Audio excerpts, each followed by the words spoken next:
Great, lovely. So put your hand up, guys, if you have done any kind of pitching before. Interesting, very nice. Who is confident at pitching?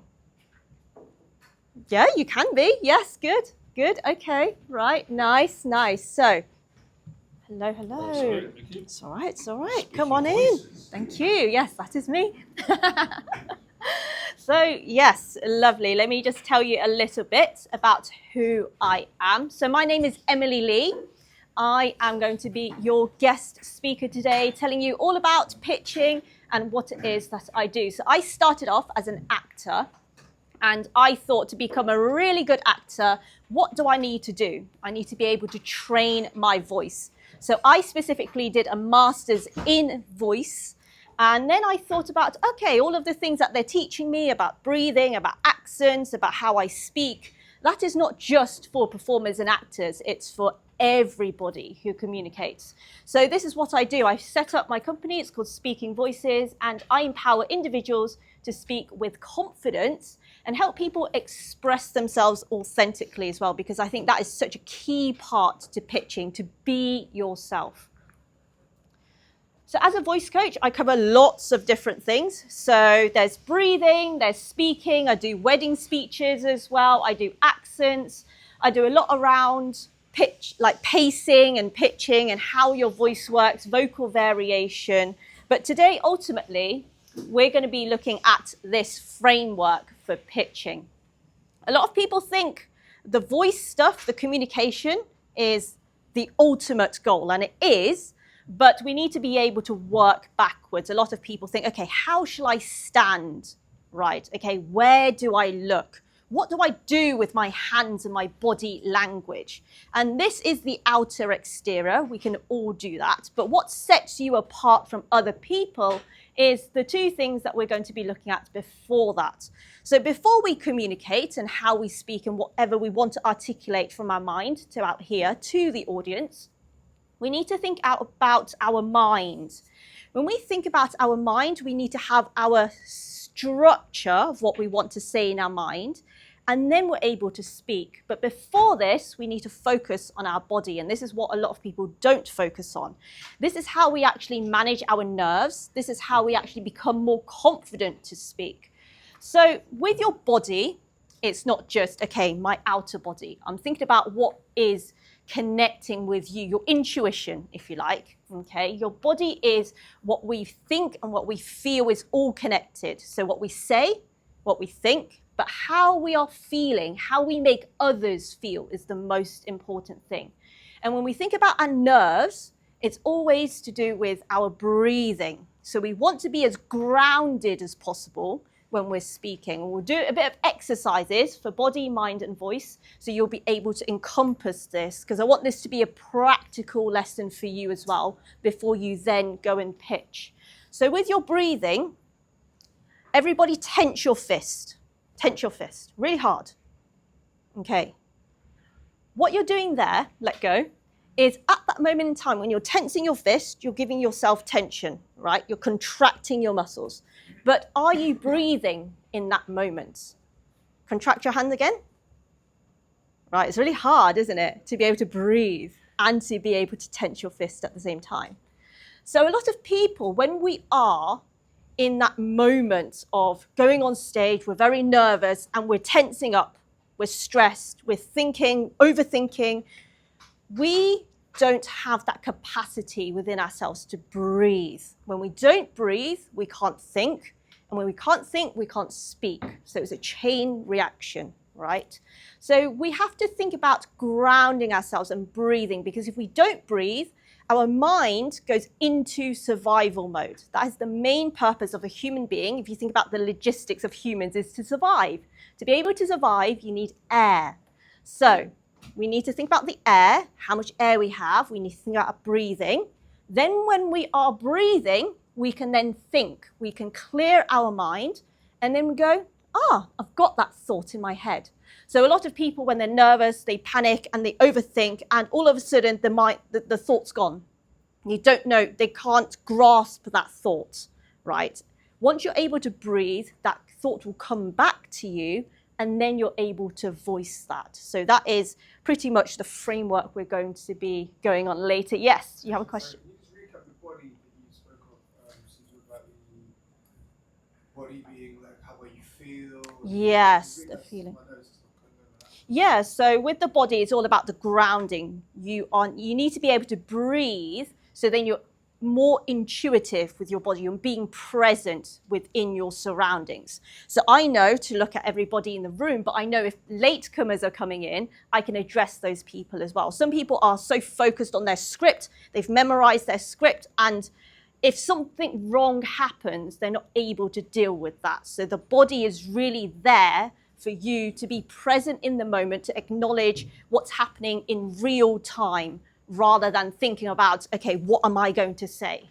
And what's the next thing I need to say, right? So that's the body. Then the mind, we think about what it is, we structure it in a way, and then we think about articulating that with your personality, because pitching is almost, there's lots of different ways of pitching, but if you're pitching to an investor, they need to see you, right? They need to see your personality. So we'll go through that more in a moment. So if you've got something in your hands, put it down. We're going to do an exercise, a breathing exercise. So I just want you to put one hand on your chest, one hand on your stomach, and just notice how you're breathing.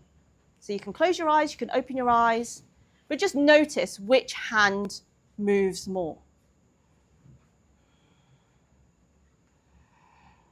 Okay. So put your hand up if it was your hand on your chest. Okay. Put your hand up if your hand's on your stomach.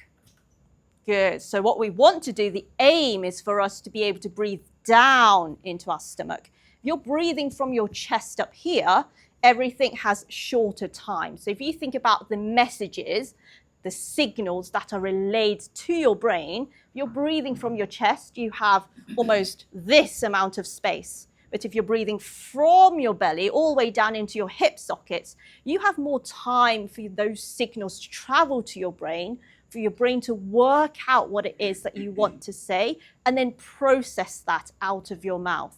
So what we want to do is really think about breathing from our belly. Belly breathing is what it's called, diaphragmatic breathing. Some of you might have heard of that, breathing from your diaphragm. So really allowing yourself to breathe. And when we're breathing, our belly is expanding like this, and it's contracting. So you breathe in, the belly inflates, and then when you breathe out, the belly deflates, okay? So I want you to really think about how you're sitting. I want you to place both feet, if you can, on the bar stool or on the floor. And I want you to just allow yourself to put two hands on your stomach and just really allow that motion of your belly expanding and deflating. Really allow yourself to breathe in through the nose and out through the mouth.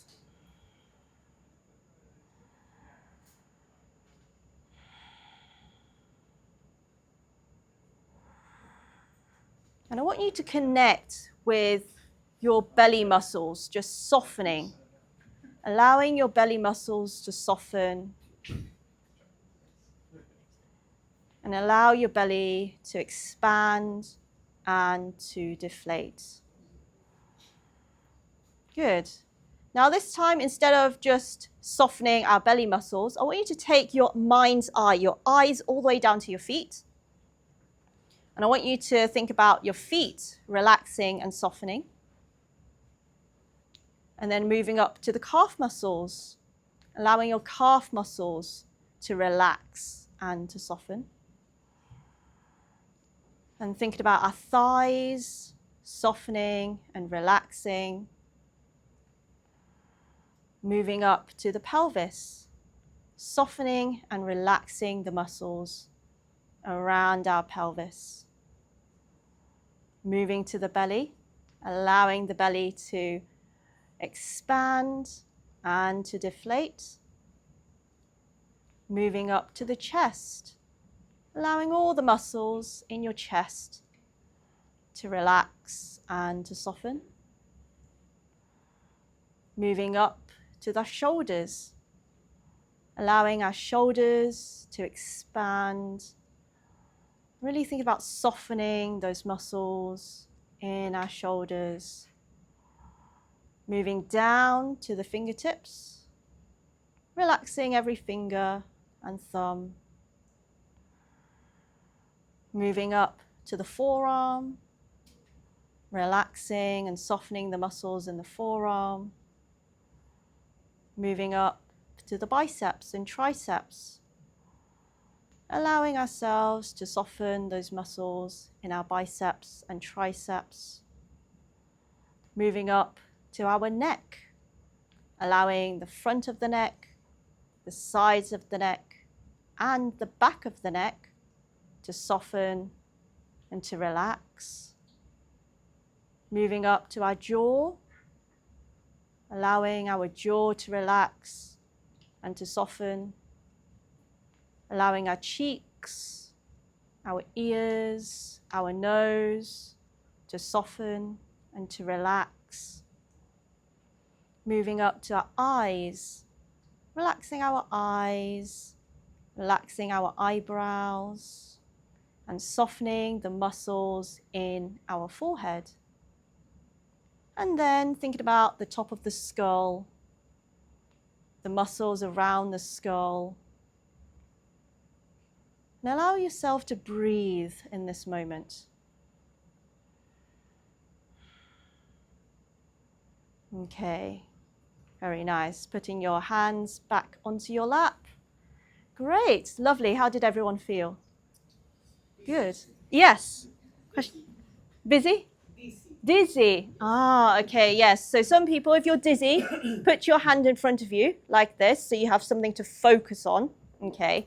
So what happens is, what's happening to your body at the moment specifically is when you're taking in a lot of air, you're not used to the amount of air that you're taking in. So that's why you're feeling dizzy. So if you practice this breathing more and more, you'll find that actually you're breathing deeper, but you won't be dizzy anymore. So the reason why we're doing this today is when we are relaxed, imagine if you're just going out for coffee with a friend. We don't really think about what it is that we want to say to our friend, right? We just have spontaneous words and they come out. We don't think about the time, the duration of how we say something, how long it's going to be. And we feel very relaxed and comfortable in that moment. So we want to create that same feeling in our body like we do when we are pitching. We don't want to stand up on stage and be really rigid with ourselves when we're speaking to investors or to the panel in front of us. We need to have this calm, relaxed environment. So moving on, we have the mind. Okay, so we need to be really clear now what it is that we're going to be doing. A lot of people, we speak, but we don't really have a purpose of why we're speaking. When we go to investors or we pitch anywhere, we really need to think about what it is that we are doing. And at different points of the pitch, it can be a different purpose. But overall, if we were to go to a pitch to say for investors, it'll probably be to persuade them. Or you want to educate the people on the panel. It might be to inspire them. You want to motivate them in some way. So once we have that clarity in our mind of what it is that we want to do, why we're saying the things that we want to say, then it's easier for us to structure that and then to be able to articulate that as well. So there'll be lots of different purposes, but really think about why you are speaking. What is it that you want the audience to feel?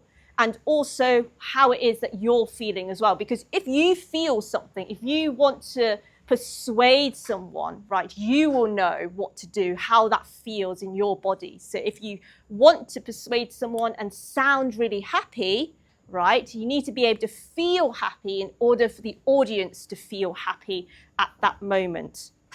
But we'll add a lot of that to that once we get into the voice part. So, your voice, we need to think about, this is the most important thing, how we come across to other people. We need to think about your voice as an instrument, knowing your voice. So if you want to become a pianist, right, you need to know what a piano is. You need to know how your voice works. You need to think about the feelings, the emotions, how to really connect with the audience, the vocal variation. So you've got a nice colorful piano. So think about all the melodies, the tones. It's not just about the pitch and the pace. There's a lot more to it. And your energy as well. That is the most important thing, because everybody's personality is so different. You want to be able to go on stage and have this presence. That's how they're going to remember you. So if I said to you, put your hand up if you know what your heart looks like. Everybody knows a vague idea of what your heart looks like, right? If I said to you, oh, put your hand up if you know what your lungs look like, everybody will go, oh yeah, I know what my lungs look like.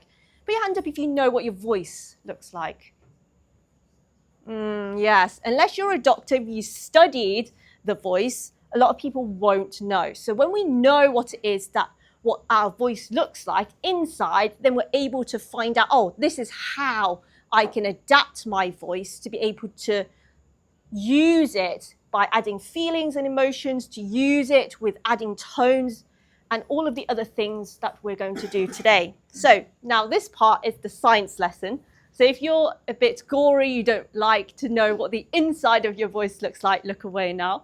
But this is something that's really, really important. So this is your vocal folds inside, okay? So this is a picture of a camera going down your throat.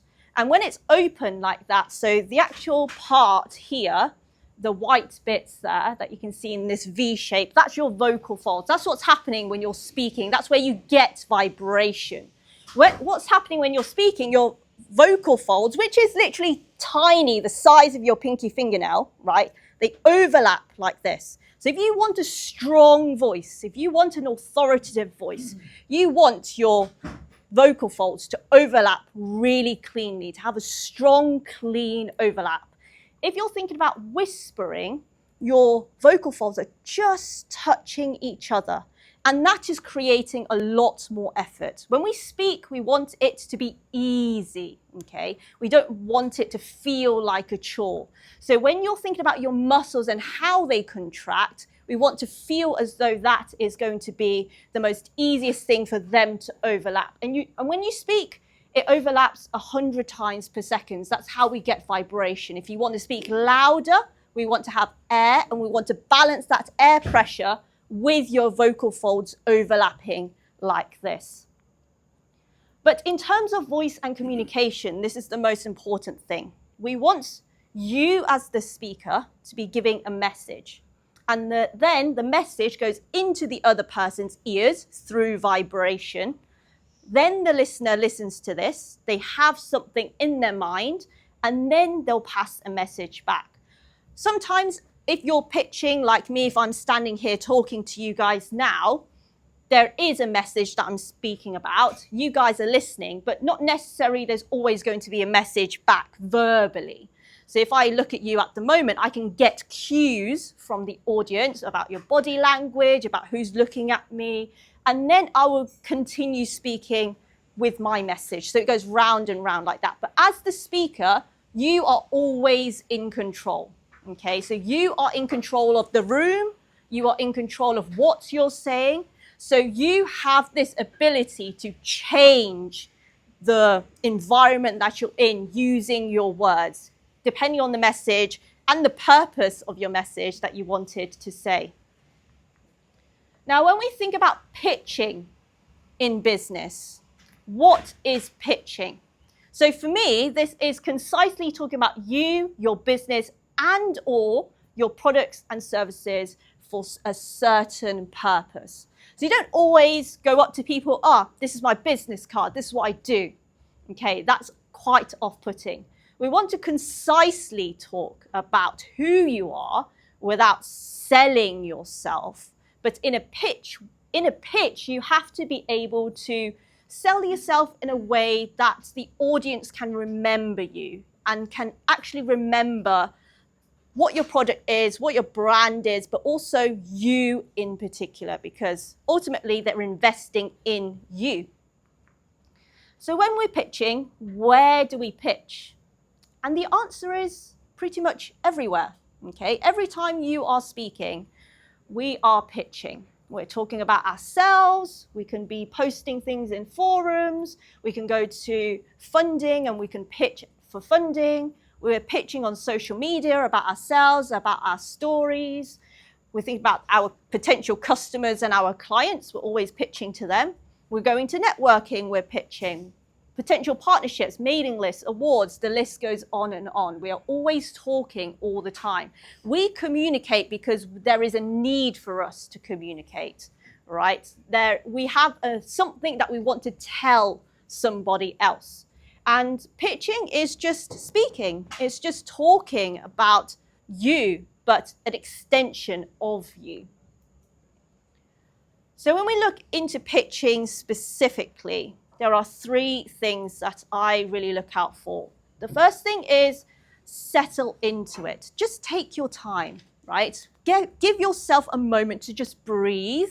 Allow yourself to really think about grounding your feet on the floor and think about, okay, how should I start? You've probably practiced this a lot, your pitch. Some people just like to wing it and not have anything prepared. It just depends on yourself, whether you like to be prepared and have a script and you've memorized it, or you just go up there and just talk and it just comes out how it comes out.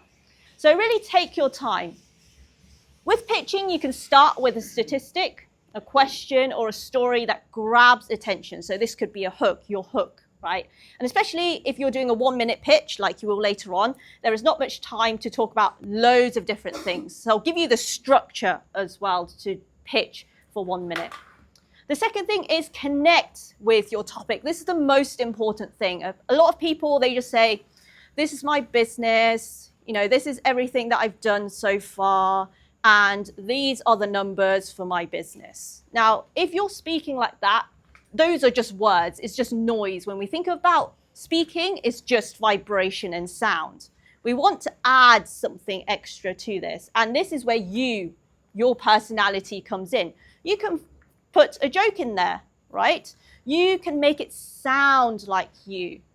So if you imagine what you are saying, then the audience are going to imagine it. So if I said to you, right, I really want you to imagine a sunny beach holiday. The sand is nice and golden. You can hear the waves crashing on the shore.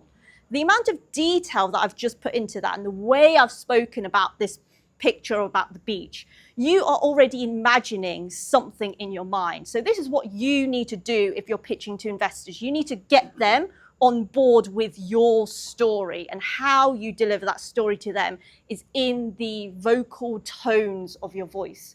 And then number 3, keep it simple.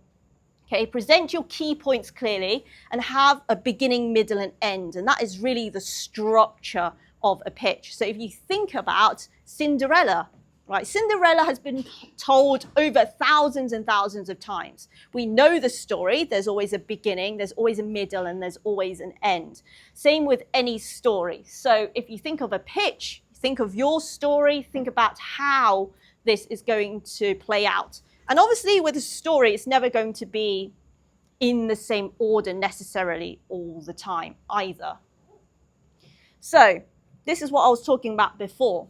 When we connect we've got you, your business, your products, and your services, right? In the middle, that's where your stories are. That's you and you standing out to the audience. So a lot of people might have similar businesses in the same industry, but how is it that you stand out with your competitors? It's your stories. How did you start? What makes you different?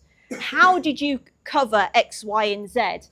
And that's because you have a different story to everybody else. Your story and your journey is very unique. So the more stories you add in there, the more people are going to relate to that. And it's not just words when you're saying a pitch. So these are the main components of a pitch. It's a lot. I will, if you want later on, there's a QR code. I can send you this slide as well. So I know I'm covering a lot today in this 45 minutes.